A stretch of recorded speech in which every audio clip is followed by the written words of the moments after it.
샬롬. 오늘도 하나님의 말씀으로 하루를 시작하신 여러분들에게 하나님의 은혜와 평강이 충만하게 넘치시기를 간절히 축복합니다. 현재를 살아가는 사람들에게 과거에도 마찬가지였지만 생명다음으로 사실 중요하게 여겨지는 것이 물질이죠. 재물입니다. 세상을 살아가기 위해서는 누구에게나 물질이 필요하기 때문이죠. 그래서 하나님의 율법을 통해서 개인의 소유를 존중할 것을 명하십니다.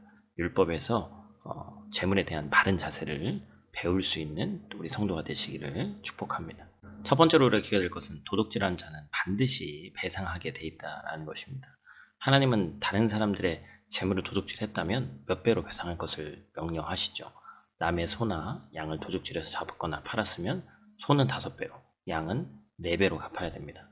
배상 기준이 다른 이유를 우리가 다 알 수는 없지만 분명한 것은 타인의 재물을 훔쳤다면 몇 배로 갚아야 한다라는 원리죠. 한편으로는 과도한 복수를 금지하는 면도 있었습니다. 재물을 도둑질했다고 몸을 상하게 하거나 생명을 빼앗지 말라는 것이죠.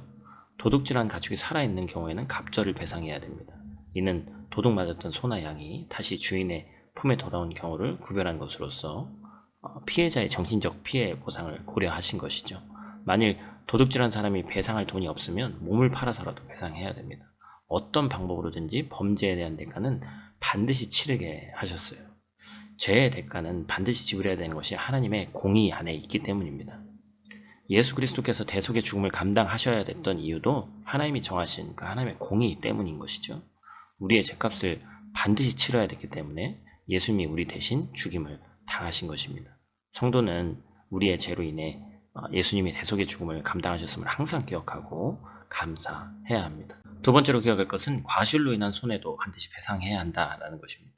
하나님은 의도하지 않았지만 과실로 타인의 생물에 이 재물에 손해를 끼치면 동일한 양을 배상하되 질적으로 가장 좋은 곳으로 배상하도록 명령하셨습니다. 실수로 불을 내 타인의 곡식이나 밭을 태웠다면 불 놓은 자가 반드시 배상해야 됩니다. 또한 짐승을 먹이다가 짐승이 타인의 밭이나 포도원에 들어가 곡식이나 열매를 먹으면 그 양만큼 가장 좋은 곳으로 배상해야 됩니다. 누구나 저지를 수 있는 실수로 인해서 발생한 손해를 적절하게 배상함으로써 시비가 없도록 하신 것이죠. 성경에 나와 있는 이 도피성이라는 제도에서 잘 드러나듯이 하나님은 행위의 의도와 과실을 따져서 형벌을 정하도록 하셨어요. 어떠한 죄가 있든지 간에 그 도피성에 숨으면 그 죄에 대해서 제대로 심판받게 하셨잖아요. 그래서 결국에는 이 결과만을 보지 않고 동기와 과정까지 보고 판단하게 하신 것이죠. 이는 하나님의 사랑과 긍휼에 근거합니다. 마지막 세 번째로 기억해야 될 것은, 그래서 이렇게 재물에 대한 것을 우리 성도는 어떠한 관점으로 바라봐야 되나. 그러니까 이게 율법이기 때문에 지금과 시대적인 상황도 맞지 않고, 우리 어제 말씀도 그랬습니다만 많은 부분에서 좀 차이가 나는 그런 부분을 도대체 하나님께서 말씀을 남겨놓고 이 율법의 말씀이 오늘을 사는 우리에게 뭐가 영향이 있냐는 것이죠. 이 재물에 대한 배상법은 사유재산을 인정하고 보호하시는 하나님의 뜻을 보여주시는 것이죠. 이건 지금은 당연한 거지만 과거에는 이건 거의 처음 있는 개념이죠. 그래서 바울은 자기 손으로 수고해 번 것으로 가난한 자들을 도와라 이렇게 교훈합니다. 이는 재물을 탐욕의 대상으로 삼아 죄짓지 말고 하나님을 기쁘시게 하는 선한 도구로 삼으라는 말이죠. 모든 재물은 하나님이 사람들에게 베푸신 은혜입니다. 사람은 청지기로서 하나님이 맡기신 재물을 잘 관리해야 되는 거예요.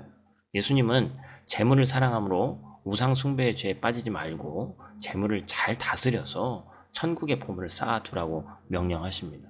성도는 수고함으로 정한 재물을 취해 하나님의 영광을 위한 도구로 사용해야 합니다. 성경은 성도가 재물의 유혹에 넘어가 범죄에 빠지지 말아야 되는 것은 물론이고, 재물을 잘 다스려서 계속해서 아름답게 사용해서 하나님의 뜻에 온전히 복종해야 된다라고 얘기를 하죠. 본문에 나열된 이 각가지 배상법은 의도치 않게 불미스러운 일로 발생한 재산 피해가 관계를 깨트리는 상황까지 이어지지 않도록 방지하는 것을 목적으로 합니다. 이스라엘 그 공동체가 상당히 중요했다는 것이죠.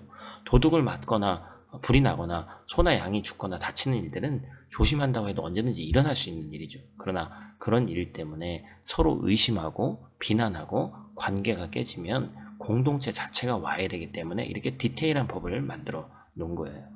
재산보다 관계가 더 중요함을 잊지 말고 사랑으로 지켜가는 성도님들 되시기를 간절히 축복합니다. 오늘 하루도 어김없이 주어진 말씀 붙잡고 승리하시길 바라고 풍성한 하나님의 은혜가 넘치시는 하루 되시기를 축복합니다. 기도하겠습니다.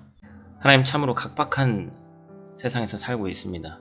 때때로 재물 때문에, 재산 때문에 가까운 사람도 참 죽는 일들이 벌어지는 참 참혹한 이런 세상 우리가 살아가고 있습니다. 다른 사람 때문에 손해를 입었다면 그 사람을 평생 철천지 원수로 삼고 지내기도 합니다. 하나님, 이런 세상에서 하나님의 백성은 상대적으로 어떻게 살아야 하는지, 또한 이 상황을 어떻게 바라봐야 되는지 오늘 말씀을 통해서 짧게 나눴습니다.